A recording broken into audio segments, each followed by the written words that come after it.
Welcome. These will be my thoughts on Star Wars Visions, Season 3, Episode 2, The Song of Four Wings. The episode is rated TV PG, so this video be. There will be spoilers for the episode, all the episodes of Star Wars Visions, potentially, and honestly, potentially everything Star Wars leading up to it. I'm not spoiling any episode later in this season. I haven't watched any of them yet, and I wouldn't, even if I had. And yeah, another episode I absolutely loved. Every episode of Visions is a hit for me, and most of Star Wars that's animated or live action, yes.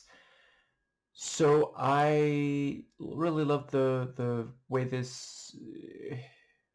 Okay, yeah, I guess I'll briefly note. So for those new to the channel, I'm probably not going to be reviewing anything anime that isn't related to some other franchise that I'm already doing. I just don't have enough of a background in, I've watched some anime, but there's a lot that I haven't. So, don't want to be a tourist. I'm reviewing these in part based on my knowledge of Star Wars. But I'm trying to, appreciate the craft, certainly, and comment on the things that I do feel I can comment on. Anyway, yes, I talked about in my video on the first episode of this season, I love when anime gets really extra, and this definitely has some of that. I'll get into more detail. First, I will also talk about the way that this riffs on Star Wars, the yeah, we're okay, let's see if I can pronounce it right. Crane, I think is how it's said. She is a princess of a kingdom that is now lost. She knows that it's lost, her mother is gone. She's a rebel. She carries around a small pistol and, yeah, undertakes important missions that involve a droid. Like, there's a lot of Leia going on there. Now, I think that does pretty much, yeah, and, she's on an ice planet where she is dealing with, the Empire, yeah, harming people. Yes, I think that covers. Yes, so gonna go scene by scene. So they do a really great job establishing Karane and her relationship with. I'm afraid I forget what those are called, but the fish creature,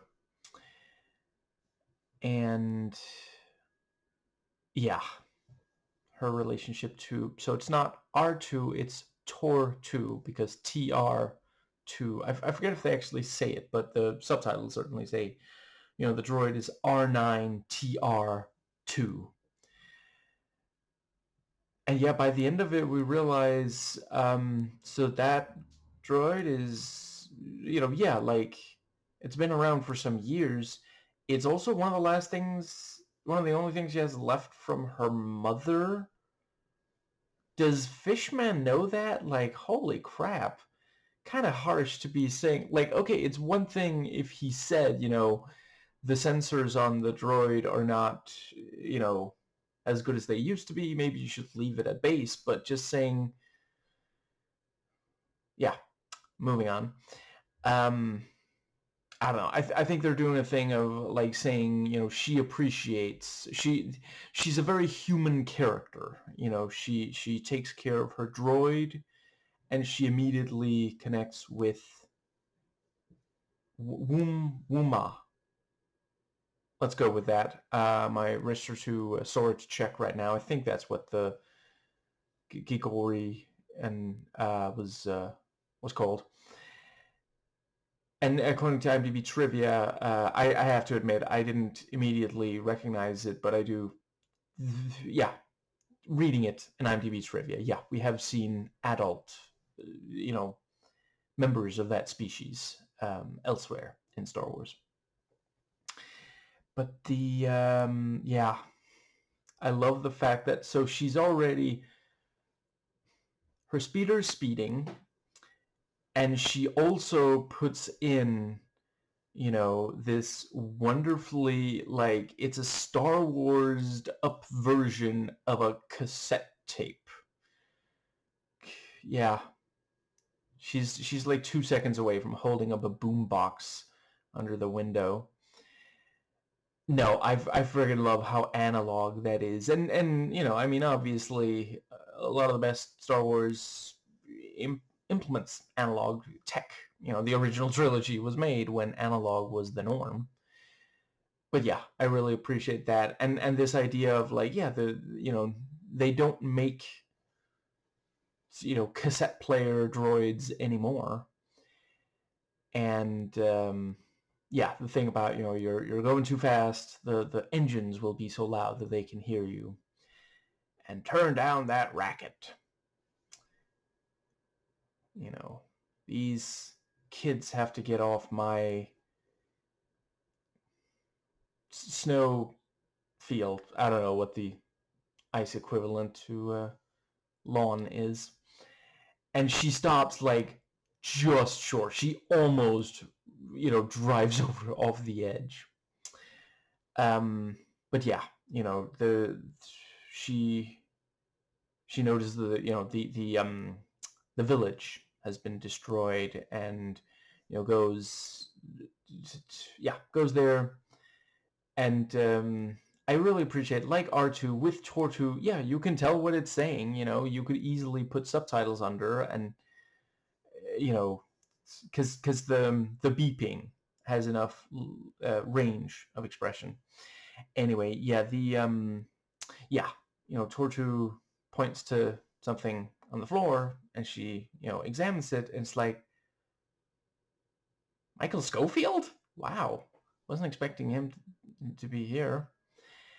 And she goes down in the hidey hole, and I think they're doing a good job in this episode of, like, the of Wuma being basically, there's clearly, this is a sentient creature. It's not like you know just an animal. It's but it's also got some animal-like traits. The way that she, as she's, breaking the ice, the way that, yeah, I've seen, let's see, what's the word? I think it's maybe rescue dogs will have a similar movement pattern to what Wuma had when Krane is, getting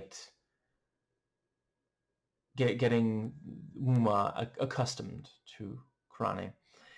And yeah, I like the thing about, this is this the yeah, she's impressed with them having, the I forget what they're called, but yeah, the little bird thingies. And yeah, so she, and then alert from Tortu, and she gets up there, and there's just so freaking many. Like, it's just, yeah, really cool. She manages to shoot a few, and then Wumba completes the transition into the episode's equivalent to Ewoks, because in addition to being cute and curious, and a princess managing to win it over, it is also capable of,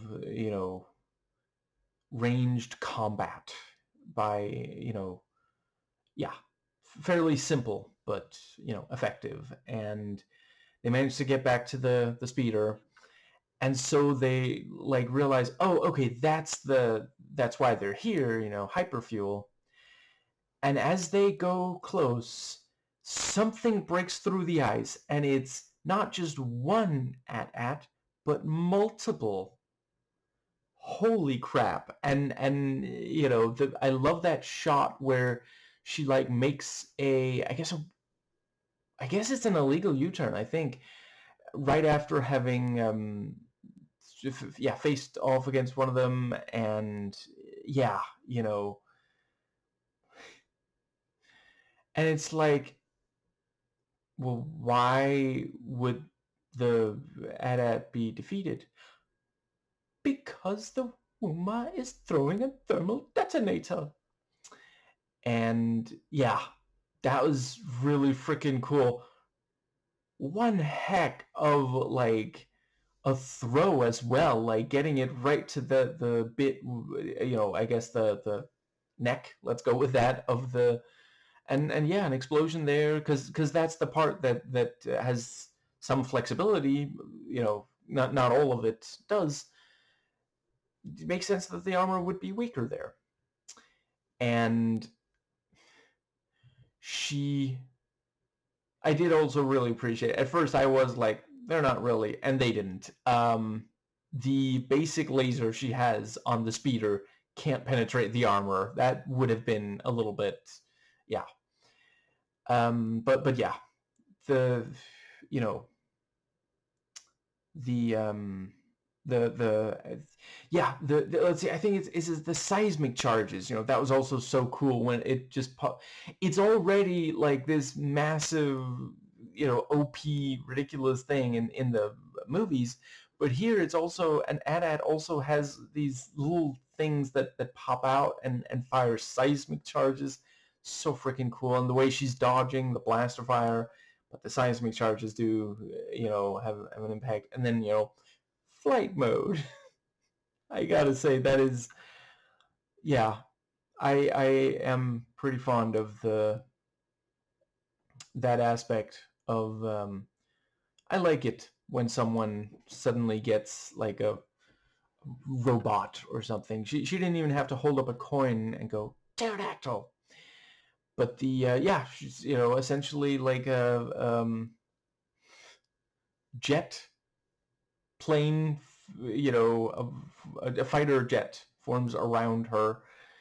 And the thing about, oh, well, I can't fire the blaster, and then gets fixed, and she does fire, and just, yeah, so cool. And yeah, they're able to get rid of the thing that gets all the fuel. And let's see, I think that might pretty much bring us to the ending. Yeah. The thing about, she remembers the song, and that was also some very effective flashbacks. um you really understand why she's so dedicated to stopping the Empire. And yeah, the song, she plays it on the, instead of the music that she played at the start. And the thing about, the kingdom is gone but not forgotten. um at some point in our lives, we're all going to lose someone or something, and it's important how you remember that person, group, or you know object or ritual or the like. And yeah, I think it's and it also makes sense, using Star Wars as an avenue for that, because Star Wars was always very much about, like, it was basically George Lucas taking a bunch of different things that he really loved in various media and putting it all in one, first one movie, and then, the sequels were made. But yeah, um, and it is very cool that Wuma has force powers. And understood to fix the blaster thing, that blasted thing. And I think that pretty much covers yeah. And the thing about, when she first finds Wuma, there's that line. She has a line about, like, the fact that you survived must mean that you are meant for something, and that's also, yeah, that goes back to her surviving the Empire's assault. They destroyed her entire kingdom. Her family died, but she made it, and she's, helping the rebels defeat the Empire. And yeah, Wuma is gonna join that fight. Possibly not immediately, since right now Wuma is a child, but yeah. And that's another thing that, this is already a theme in Star Wars, of course. Um, Heroes come sometimes from where you least expect. And yeah, if you are able to, if something extraordinary happens to you, maybe you can really make a difference.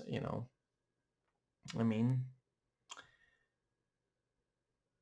they don't say in the original, in A New Hope, that Luke is chosen or meant for some, when it happens. But the fact that he didn't get killed when his aunt and uncle did, because they were looking for not him but R2. He took R2 to Ben, so he survived even though his family was killed, and he becomes one of the most important members of the Rebel Alliance. So yeah, that covers this one. The next episode I cover will be soon. And yeah, I really love the part where, so, once she's done some recon, she's like, oh, I found this, you know, this vessel that, like, um, it has like a process by which it extracts something important. I forget what it's called, and Fishman goes, mine, and she's like, no, it belongs to the Empire.